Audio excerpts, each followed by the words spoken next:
अस्सलाम वालेकुम फ्रेंड्स, कैसे आप सब लोग। उम्मीद करती हूँ खैरियत से होंगे। एक नई कहानी के साथ आई हूँ मैं, जिसका नाम है 7 परियों का जादुई बगीचा। एक समय की बात है, आसमान के सबसे ऊंचे बादल पर इंद्रधनुष नगरी नाम का एक जादुई राज्य था। वहाँ 7 परियां रहती थी।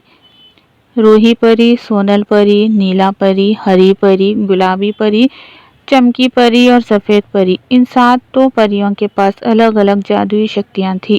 जब वे सब मिलकर कोई काम करती तो पूरी दुनिया में खुशियाँ की लहर दौड़ जाती थी।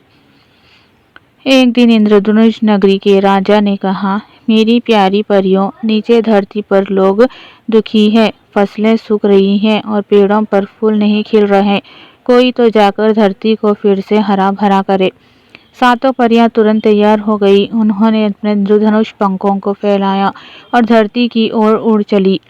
जैसे ही वे जंगल पहुंची, वहां चारों ओर सूखा पड़ा था, पेड़ झुक गए थे और पक्षी उदास बैठे थे। रूही परी ने अपने लाल जादू से फूलों को रंग दिया, सोनल परी ने धूप फैलाई, नीला परी ने बादल बुलाए, हरी परी ने पेड़ों को फिर से हरा कर दिया, गुलाबी परी ने खुशबू फैलाई, चमकी परी ने आसमान में बिजली सी चमक पैदा की और सफ़ेद परी ने ठंडी शांति की वर्षा की। कुछ ही क्षणों में पूरा जंगल फूलों, रंगों और खुशियों से भर गया।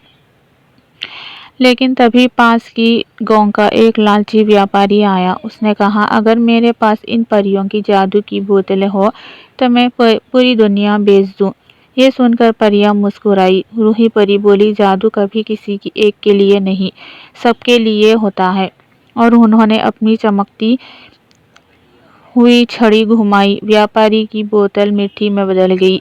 व्यापारी को अपनी गलती समझ में आ गई और उसने वादा किया कि वे आगे से सबकी मदद करेंगे।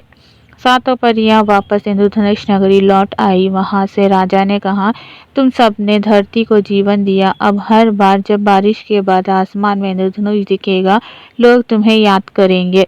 और सच में आज भी जब भी बारिश के बाद आसमान में 7 रंगों का इंद्रधनुष दिखता है, कहा जाता है कि वो 7 परियां फिर से मुस्कुरा रही होती है।